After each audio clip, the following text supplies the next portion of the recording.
The sound of a plastic tray crashing against the cafeteria floor echoed through the lunch hall. Spaghetti splattered across Sarah Mitchell's navy blue uniform, marinara sauce dripping down her white apron like abstract art painted by malice. "Oops, my hand slipped," Mason Bradley announced, standing tall in his pristine Westbrook Academy blazer while his friends erupted in laughter. Sarah, a petite woman in her 30s wearing the standard cafeteria worker uniform, slowly knelt to pick up the scattered tray. But instead of trembling or crying like Mason expected, she looked directly into his eyes and whispered something that made his smirk vanish instantly. $7,800,432. The laughter died. Mason's face went pale. 30 days, Sarah continued, rising to her feet with the dirty tray in her hands. Your father has 30 days. In 24 hours, everything at Westbrook Academy would change forever. Before we dive deeper into Sarah's calculated revenge, I want to take a moment to thank you for being here. Stories like this one remind us that sometimes the most powerful people are hiding in plain sight, and justice comes from the most unexpected places. If this story resonates with you or reminds you of a time when someone underestimated you, please consider hitting that like button and sharing your thoughts in the comments below. Your experiences create a community where we all realize we're not alone in facing bullies who think their privilege makes them untouchable.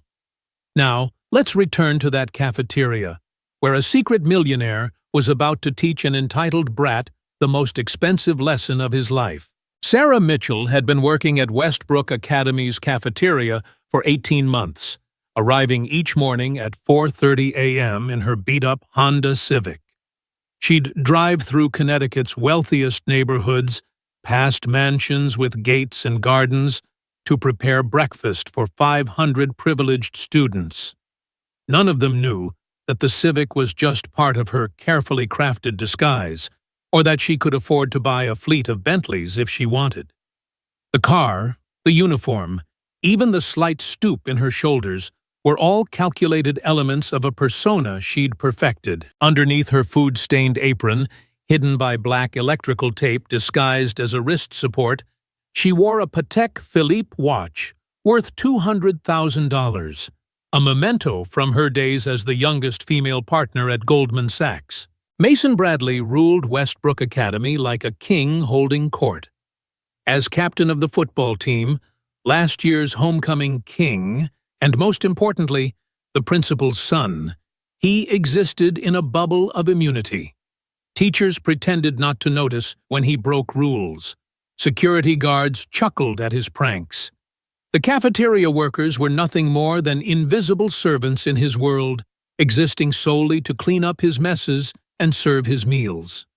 Every day at lunch, Mason and his crew, Preston, Garrett, and Bryce, all sons of wealthy families, transformed the cafeteria into their personal entertainment venue. They'd accidentally knock over drinks, toss food with intentional clumsiness, and make comments about the help just loud enough for everyone to hear but subtle enough to avoid official punishment. Sarah had observed everything for 18 months, cataloging each incident in her mind like she once analyzed market trends. She knew Principal Richard Bradley drove 3 different Porsches on rotation. She knew about the 8-bedroom mansion where only 3 people lived.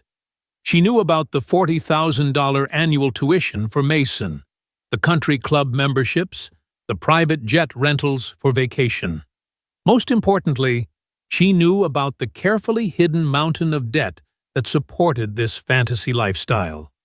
Through a series of shell companies and careful acquisitions, Sarah had been purchasing pieces of Richard Bradley's debt portfolio, mortgages that had been sold and resold through various financial institutions, business loans for failed ventures, personal lines of credit maxed out to maintain appearances. $7.8 million in total, all leading back to one name on the paperwork, Richard Bradley. The harassment had escalated dramatically this week. Monday started with Mason accidentally spilling hot coffee on Sarah's shoes, the scalding liquid burning through the cheap fabric. Tuesday brought a sandwich thrown at the back of her head while she cleaned tables, ketchup and mustard staining her dark hair. Wednesday featured Mason filming her on his phone while she mopped up another one of his deliberate spills, his friends providing commentary like sports announcers describing a game. Each incident was calculated to humiliate without quite crossing the line into something actionable. Sarah had endured it all, mentally adding each transgression to a ledger that Mason didn't know existed. But Friday was different. Mason had decided to end the week with something special. The lunch rush was at its peak, with all 500 students packed into the cafeteria. Sarah was refilling the salad bar when Mason approached with a fully loaded tray. Pizza, chocolate milk, pudding, everything the cafeteria offered. He walked directly toward her, and with theatrical clumsiness, dumped the entire contents over her head. The cafeteria erupted in gasps and nervous laughter as chocolate milk ran down Sarah's face, pizza sauce stained her uniform, and pudding dripped from her hair. "Oh no! How clumsy of me!" Mason exclaimed with fake concern. "Someone should really clean this up." "Oh, wait." He paused for dramatic effect, looking at Sarah kneeling in the mess. "That's your job, isn't it?" 500 smartphones appeared like weapons drawn in battle, recording every second of Sarah's humiliation. She knelt in the puddle of food and milk, her uniform destroyed, her dignity seemingly shattered. But something in her eyes had changed. As she looked up at Mason, there was no fear, no shame, only a cold calculation that he was too arrogant to notice. She reached into her pocket and pulled out a phone, not the basic model you'd expect from someone making minimum wage, but a specialized encrypted device used by investment bankers and hedge fund managers. The banking-grade encryption and blockchain verification systems were invisible to the casual observer, but the way she navigated to her portfolio with practiced ease spoke of expertise far beyond food service. A notification flashed on the screen. Bradley foreclosure timeline, T-minus 30 days. 3:15 p.m. arrived with Mason and his crew sneaking into the kitchen, a restricted area where students weren't allowed. Sarah was alone, loading the industrial dishwasher when she heard their footsteps. "Yo, lunch lady," Mason called out, his voice dripping with entitlement. "You missed a spot earlier. Maybe you need some motivation." Preston and Garrett moved to block the exits while Bryce started filming with his phone. Mason grabbed squeeze bottles from the prep station, ketchup, mustard, mayonnaise, and advanced toward Sarah with the confidence of someone who'd never faced consequences. The kitchen suddenly felt smaller, more confined, like a trap closing around its prey. "You know what your problem is?" Mason asked, backing Sarah into a corner between the dishwasher and the prep counter. "You don't know your place. Scrubbing dishes, mopping floors, that's your world. This school, these halls, the very air we breathe, that's my world. My father runs this place, which means I run this place." He raised the ketchup bottle, aiming it at her already stained uniform. "Time for a makeover, don't you think, guys?" His friends laughed, the sound echoing off the stainless steel surfaces. Sarah remained silent, her mind automatically calculating. 7,800,000. $432.73, to be precise. The ketchup came first, bright red streams across her chest like wounds. Then yellow mustard, creating a garish pattern on her apron. Mason was reaching for the mayonnaise when his movement caused Sarah's sleeve to ride up, exposing the edge of her watch. Garrett's eyes went wide. "Yo, wait, is that a—" he started, recognizing the distinctive design. "It's fake," Sarah quickly pulled her sleeve down. "A knockoff from Chinatown." But Garrett was frowning. His father collected luxury watches, and he'd grown up learning to spot authenticity. The movement visible through the crystal, the weight of the gold, the precision of the complications, no counterfeit could replicate those details. That was a real Patek Philippe 5271P, worth more than most people's houses. That weekend, Garrett couldn't stop thinking about what he'd seen. He pulled up the Patek Philippe website on his laptop, searching for the specific model. His breath caught when he found it. $240,000 retail price, with a waiting list measured in years. No cafeteria worker owned a watch like that. No cafeteria worker could even fake one that convincingly. He spent hours researching, his suspicion growing with each Google search. By Monday morning, he'd reached a conclusion that seemed impossible but explained everything. Sarah Mitchell wasn't who she appeared to be. "Dude, something's seriously off about that lunch lady," Garrett told Mason before first period. They stood by Mason's locker, away from the crowds of students rushing to class. "What? You scared of her now?" Mason laughed, but it sounded forced. The memory of Sarah's strange countdown still bothered him, though he'd never admit it. "No, I'm serious. She's wearing a $250,000 watch. I saw it when we were in the kitchen. That's not some mall jewelry. That's investment banker money." Mason's laughter died completely. "That's impossible. You're seeing things." But Garrett pulled out his phone, showing Mason the screenshots he'd saved. "Look at this. Patek Philippe 5271P. Perpetual calendar chronograph in platinum. They make maybe 30 of these per year. You can't even buy one unless you have a relationship with the company going back decades." Meanwhile, in Principal Bradley's office, a very different scene was unfolding.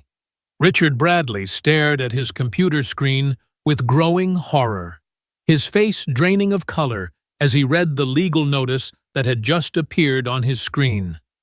The school's legal document management platform, a high-end system typically used by major law firms, displayed an urgent notification that made his hands shake.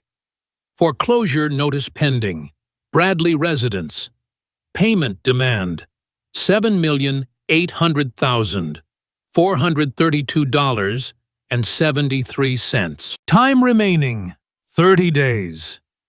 The software's AI had automatically compiled his entire debt history into a chronological timeline of financial destruction, showing how every loan, every refinance, every desperate attempt to maintain his lifestyle had led to this moment.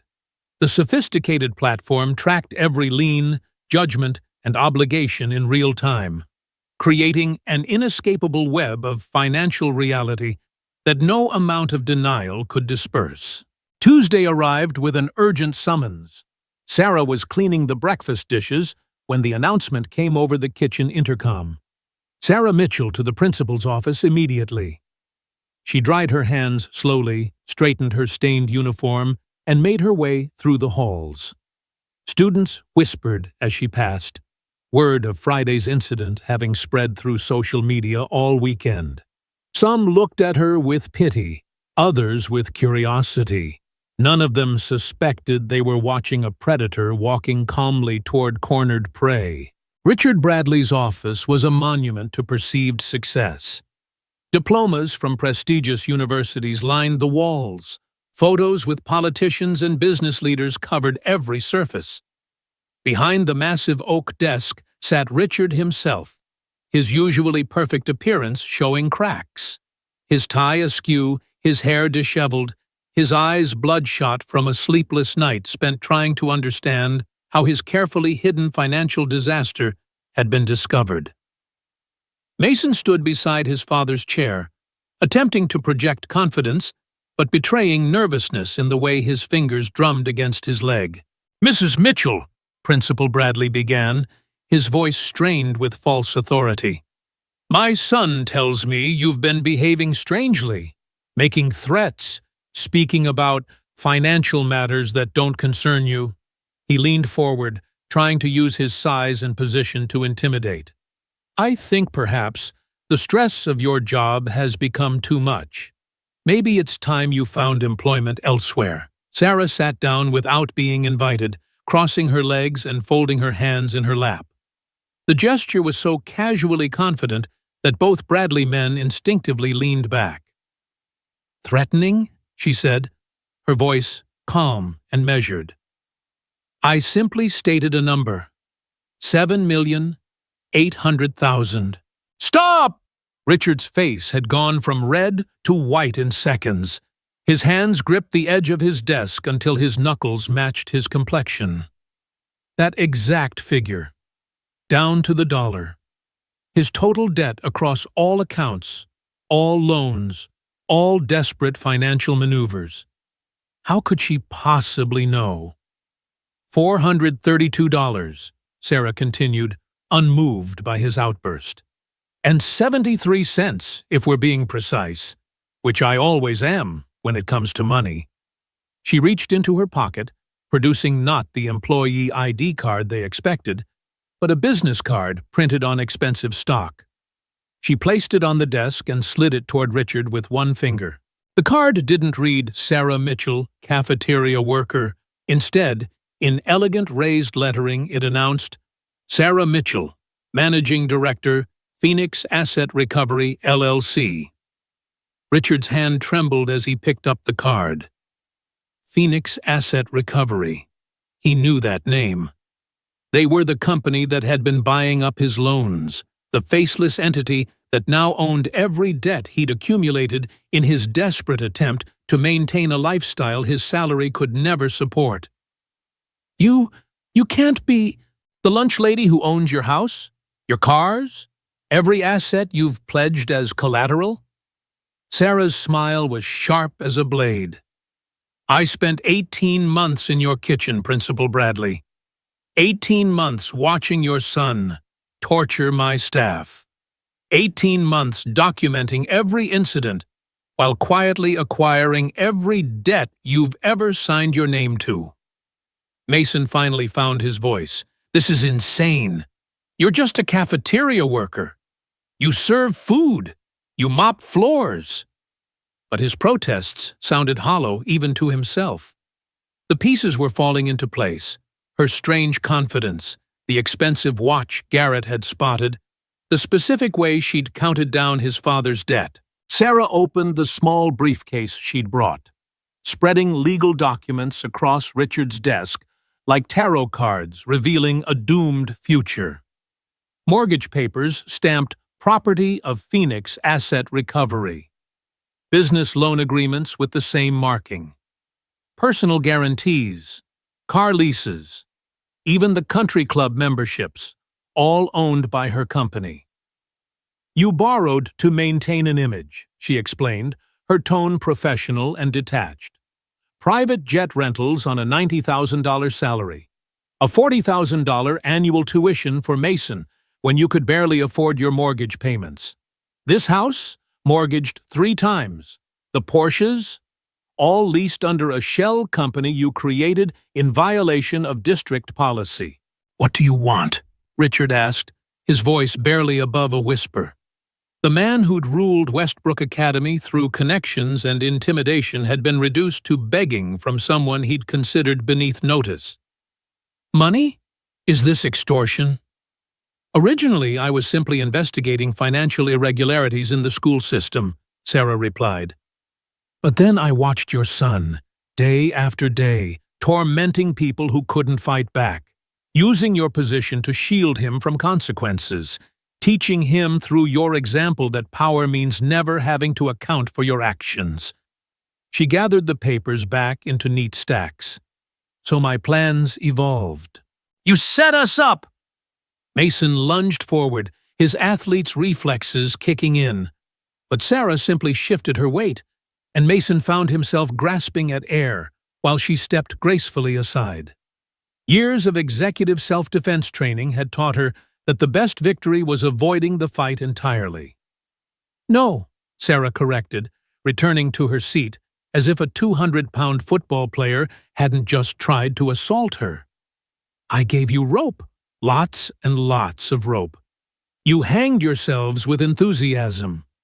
She pulled out her phone, swiping to a video file.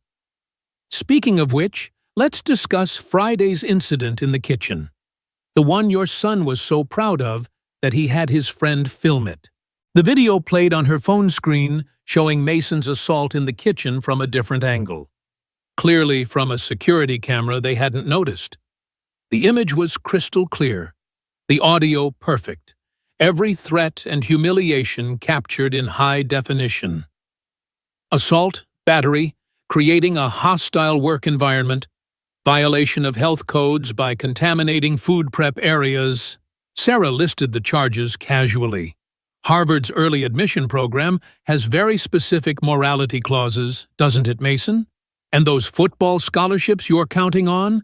They tend to evaporate when criminal charges are filed. 30 days, Sarah announced, standing and smoothing her uniform. You have 30 days to pay in full, Principal Bradley. $7,800,432.73. Otherwise, foreclosure proceedings begin on everything. The house, the cars, the reputation you've mortgaged your soul to maintain. She picked up her briefcase and walked to the door, pausing to look back at them. Oh, and Mason, your shift at the cafeteria starts Monday at 5 a.m.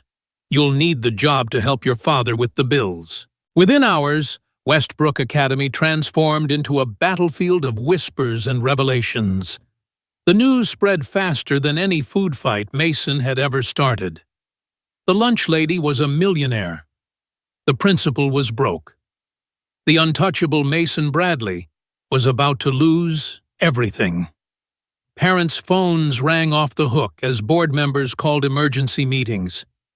Richard Bradley was suspended pending investigation, his office sealed, his passwords revoked. By evening, local news vans had gathered outside the school like vultures sensing carrion. Mason's carefully constructed future crumbled in real time. Harvard's admissions office called to inform him that his early acceptance was under review, given recent developments. College scouts who'd been courting him with scholarship offers suddenly stopped returning calls. His friends, sensing the shift in power, began distancing themselves. Preston claimed he'd always felt uncomfortable with the bullying. Garrett insisted he'd tried to warn Mason about going too far. Even Bryce deleted the videos from his phone as if that could erase his complicity. 2 weeks later, the foreclosure was complete. Sarah stood in the empty Bradley mansion, her team of lawyers and financial advisors cataloging assets for liquidation. The Porsches would be auctioned, with proceeds going to a scholarship fund for food service workers' children pursuing finance degrees. The house itself would be converted into affordable housing for Westbrook Academy's support staff. The very people Richard Bradley had looked down upon. Sell everything, Sarah instructed her team, but document it all. I want a complete record of where every penny goes. She walked through rooms that had once hosted parties for the elite, now empty echoes of unsustainable ambition. In Richard's former study, she found a wall of photos, him with senators, CEOs, power brokers who wouldn't return his calls now that he was radioactive. The human resources director approached with a tablet. The Bradley situation is resolved, but we've received an interesting application for the open principal position. She showed Sarah the resume. Impressive credentials, but there's something unusual. She's currently working as a janitor at a school in Boston, despite having a doctorate in education administration. Sarah studied the application, her instincts prickling. Run a deeper background check, real deep. Something's not right here. As her assistant began typing, Sarah noticed something in the applicant's photo, barely visible beneath a collar, the edge of what looked like a military tattoo. Not just any military insignia, but something more specialized. Richard Bradley found work eventually, as a substitute teacher in the public school system, making $35,000 a year. The man who'd once decided fates now raised his hand for permission to use the faculty bathroom. Mason enrolled in community college, working nights and weekends at a local restaurant's kitchen. Not as a server, he wasn't trusted with customer interaction, but washing dishes, mopping floors, experiencing firsthand the dignity of labor he'd once mocked. Sarah returned to Wall Street, but with a different mission. Phoenix Asset Recovery became known for protecting working-class families from predatory lending, for exposing financial corruption in institutions that preyed on the vulnerable. Her firm specialized in what she called economic justice, using the tools of high finance to level playing fields that had been tilted for too long. 6 months after the Bradley collapse, Sarah's assistant rushed into her office with urgent news. "Boss, we've got a situation. Wellington Prep in Manhattan. The principal's daughter has been systematically targeting janitorial staff. But this time," she paused, pulling up surveillance footage on her tablet. "The janitor they're harassing isn't exactly what he seems." Sarah studied the footage, watching a young woman dump a bucket of dirty water on a man in coveralls. The janitor's reaction was subtle but telling, the way he controlled his breathing, the micro-expressions that suggested not humiliation, but assessment. "Get me everything on this janitor. Employment records, background checks, previous addresses." Her assistant's fingers flew over the keyboard, diving deeper into databases. "Ma'am, this person doesn't exist before 6 months ago. No social security records, no credit history, no digital footprint. It's like he appeared out of thin air." The screen flashed a warning. "Classified. Security clearance required." Sarah leaned back in her chair, a small smile playing on her lips. The footage showed the janitor calmly mopping up the spilled water, but she'd caught the way his eyes had tracked every exit, every camera, every potential threat in the room. She'd seen that kind of situational awareness before, in very specific circumstances. "Pull our team back from Wellington," she ordered. "This one isn't our fight." "But ma'am, shouldn't we help? That girl is clearly—" "Sometimes," Sarah interrupted, her mind already calculating the implications. "The predator thinks they're hunting prey. They don't realize they're walking into a trap." She looked at the frozen image on the screen, at the janitor's eerily calm expression. "And sometimes, even I can't tell who's hunting whom."